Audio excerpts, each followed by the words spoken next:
Écoutez, ce n'est pas moi qui parle. Parce que si je parle, on allait dire que c'est Ernst qui parle, machin. Voilà un témoignage de quelqu'un par rapport à ce qui s'est passé dernièrement avec les Chinois, vécu plutôt avec les Libanais cette fois-ci. Écoutons, on se retrouve.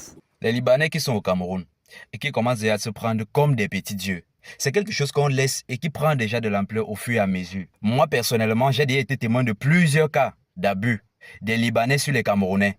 Le rythme que vous avez amené en Côte d'Ivoire, apparemment, c'est la même chose que vous voulez amener au Cameroun. S'il vous plaît, ressaisissez-vous. Ressaisissez-vous. C'est pas parce qu'on dit que non, au Cameroun, chacun fait ce qu'il veut, que vous pensez que vous allez venir au Cameroun faire ce que vous voulez. Ressaisissez-vous, c'est une terre d'accueil, mais faites attention. Cameroun est une terre d'accueil, mais faites attention. J'étais à Bonapriso là, on voit un monsieur barré la route avec sa voiture, tout. Pourquoi? Parce que, apparemment, il est arrivé, le gardien, il y a un point de passation, tout. Il décide, il gifle le gardien. Le gardien est camerounais. Le gars, tu n'es même pas dans ton pays, mais tu gifles le gardien. Comme ça ne suffisait pas. Moi, je suis chauffeur Yango, avant-hier. Je porte une dame, elle est là avec sa ménagère. Elle est dans la voiture, sa fille veut vomir et tout. La ménagère doit se lever devant pour aller ouvrir la portière à la dame, pour porter l'enfant, pour que l'enfant sorte vomir. Mais c'est quelle forme d'esclavage ça? Comme ça ne suffisait pas, elle insulte la ménagère devant moi. J'ai dit, mais non, ça ne se fait pas. J'ai dit, mais non. Elle dit que non, tu es chauffeur Yango, je vais m'attenoter. J'ai dit que non, ça ne se fait pas. Ça a pris feu là-bas. Ça a pris feu parce que je ne comprends pas comment. Mon frère, tu es dans ton propre pays, gars. Le gouvernement ne te laisse pas, mon frère. Les dirigeants ne nous laissent pas. Même les 2 à 5 qui demandent seulement notre pays pour vivre, mon frère, ils veulent déjà nous rendre la vie difficile. Jusqu'à part, elle veut régimber, mon frère. Vous traitez mal les Camerounais chez eux comment? Vous comprenez ça comment? Parce que quelqu'un dit qu'il veut être ton végé, tu as le droit de le gifler. Parce que tu es Libanais, tu as l'argent. Ça commence par où? Mais moi, je dis ça là parce que ça a pris de l'ampleur. Ça a pris de l'ampleur. Il faut que les gars là se ressaisissent. Il faut qu'ils se ressaisissent. Ils voient ce que j'entends seulement que non, en Côte d'Ivoire, c'est Maurice, ça va y arriver sur notre corps ici au Cameroun. Salut à tous, c'est Hans. Bienvenue dans cette nouvelle vidéo. Encore une fois de plus, on se retrouve pour échanger, parler d'un sujet qui de pro de loin concerne notre communauté. Si on parle de ce qu'on a vu, on a entendu, si possible, on donne toujours un peu notre avis. Alors dans cette vidéo, on va parler des choses qui fâchent. On va parler des choses qui vont un peu énerver certaines personnes. Alors, il y a de cela quelques jours, on était dans une situation selon laquelle on observait un ressortissant chinois qui commanditait la bastonnade d'un Camerounais. C'est-à-dire un Camerounais qui est dans son pays. Ce n'est pas comme si le Camerounais était chez eux. Non, un Camerounais qui est dans son pays. Un Chinois est venu chez nous, dans notre pays, commanditer la bastonnade d'un Camerounais. Et ce n'est pas l'une des seules vidéos parce qu'il y en a eu tellement qui ont circulé sur la toile. Et à côté de ça, voilà un autre témoignage qui nous rejoint aujourd'hui où on accuse pour une deuxième fois les Libanais. C'est-à-dire on accuse un des ressortissants libanais de manquer du respect. C'est-à-dire de chiffonner, de chosifier nos frères camerounais. Alors, et ici, on en parle parce qu'on veut dénoncer. Je vous demande de partager d'abord massivement parce qu'on en parle pour dénoncer. Alors, moi, je dirais ici que c'est nous qui avons donné le bâton pour qu'ils nous chicotent avec.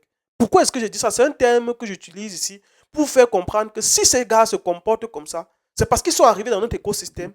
Ils ont découvert qu'avec les miettes qu'ils peuvent avoir dans leur poche, ils auront un laisser-aller pour faire du n'importe quoi. Mais sinon, est-ce que vous pensez qu'un Camerounais peut quitter du Cameroun, aller en Chine, manquer du respect à un Chinois sans qu'il ne soit sanctionné? Est-ce que vous pensez qu'un ressortissant africain peut aller dans les pays de ces gens-là, leur manquer du respect sans que sanctions ne s'en suivent après, sans que sanctions ne s'en suivent ensuite? Je ne pense pas.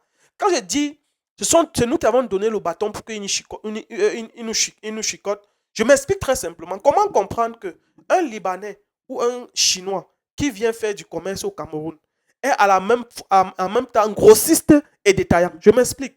Quand le Chinois produit chez lui là-bas en Chine, il produit ou ça à Guangzhou bref, quand il produit chez eux là-bas en Chine, qu'est-ce qui se passe?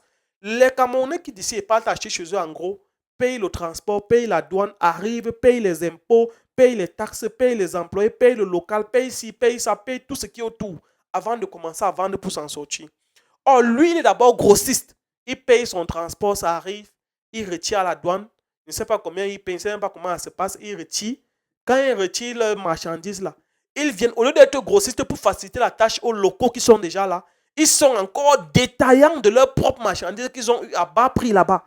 Ils viennent être détaillants encore. Donc, en la même temps, parce qu'il y a certains Camerounais qui achètent chez des grossistes chinois ici pour se débrouiller, qui se débrouillent. Donc, ce même Chinois-là encore vient encore faire concurrence aux Camerounais dans son propre marché. Dans son propre marché. Or, dans d'autres pays, je précise bien que le marché local, c'est pour les ressortissants locaux. Je précise bien que le marché du détail, c'est pour les ressortissants locaux, c'est-à-dire les ressortissants de ce pays-là. Ça veut dire que tu ne peux pas aller. Normalement, si le Chinois vient avec sa marchandise, qu'il se limite au niveau de grossité, qui vendent uniquement en carton. Parce que, moi je dis ça pourquoi. Je suis allé dans un supermarché chinois, notamment à Yassa, que j'ai visité ici, à Douala, à Yassa plus précisément. Je suis allé dans un supermarché chinois, je me rends compte qu'une chaussure, on est même plus au niveau de supermarché, on est au niveau de hypermarché. Je suis allé dans un hypermarché chinois.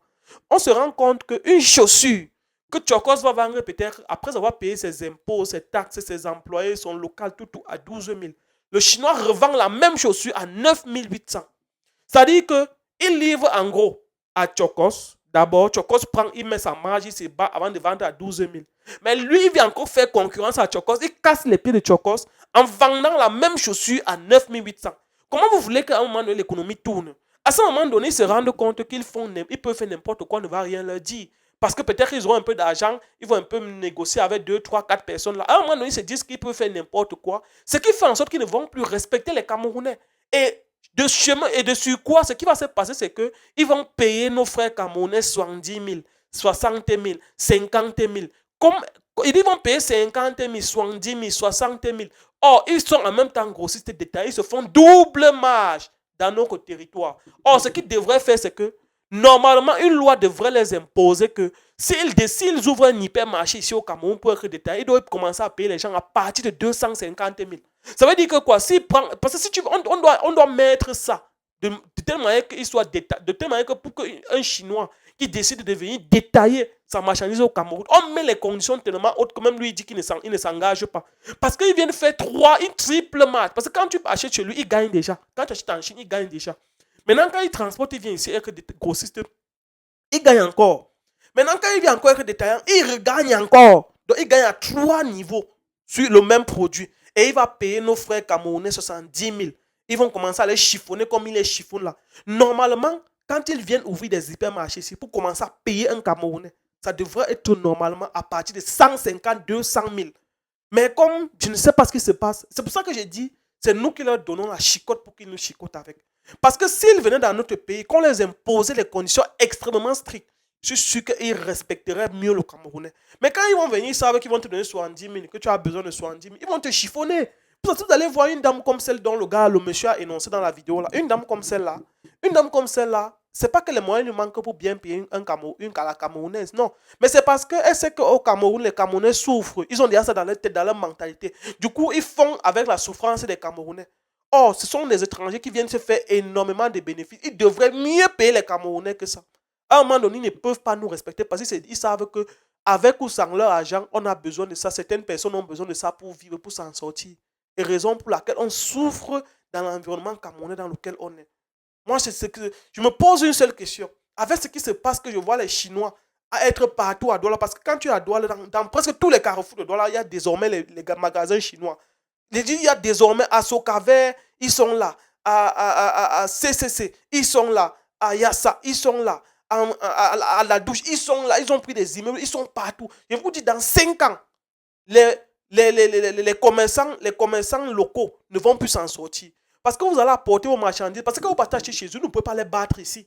Vous allez l'acheter chez eux, payer la douane, payer les impôts, payer tout ce qu'il y a. Vous allez vendre à un prix. Eux, ils vont venir vendre en dessous de vous. Et du coup, tout le monde va aller chez eux. Ils ne pourront plus nous battre. Vous ne pourrez plus les battre. Du coup, certaines boutiques vont fermer et rentrer au quartier. Peu importe ce que vous ferez, dans 5 ans, quand ils vont multiplier les points de vente comme ils sont en train de multiplier, tout le monde va se diriger dans leur point de vente. Du coup, les commerçants locaux qui pourraient se faire la petite marge et s'en sortir n'auront plus de moyens. Et sur quoi encore, ils ne vont pas respecter les Camerounais. C'est pour ça que je dis, c'est nous qui avons donné la chicotte pour qu'ils nous chicotent. Parce que dans un pays sérieux, ça ne se fait pas. On peut parler en Côte d'Ivoire et traiter les Ivoiriens de cette manière. Ça ne peut pas marcher dans un pays comme la Côte d'Ivoire, un pays comme le Bénin, un pays comme le Burkina Faso, un pays comme le Togo, ça ne peut pas marcher. Si vous voulez aller faire le détail, vous ne faites pas le grossiste. Si vous faites le grossiste, vous ne faites pas le détail. Dans d'autres pays, c'est comme ça que ça marche. Ou bien si vous faites le détail, vous arrivez au prix du détail. Ça veut dire que si tu veux être grossiste, par exemple, et que tu veux être détaillant, Tu crées une entreprise de détaillant qui n'a rien à voir avec l'entreprise de grossiste. Et tu fais du détail là-bas au prix normal comme tout le monde. Mais hélas, on va en parler. Ça va faire quoi? Demain, ils vont toujours continuer. Leurs boutiques sont là, c'est ouvert, ils vont tourner. Dès que ça va un peu faire un genre, ils vont sortir peut-être un peu quelque chose, ils vont glisser dans les pattes. Ils vont graisser les pattes des gens à gauche, à droite. Et après, on va continuer le cycle. Mais je dis toujours que on parle quand même avant que ça ne change pas. Du moins, dites ce que vous pensez en commentaire. Partagez la vidéo au maximum. Je vais vous lire. À très bientôt. Ciao, ciao.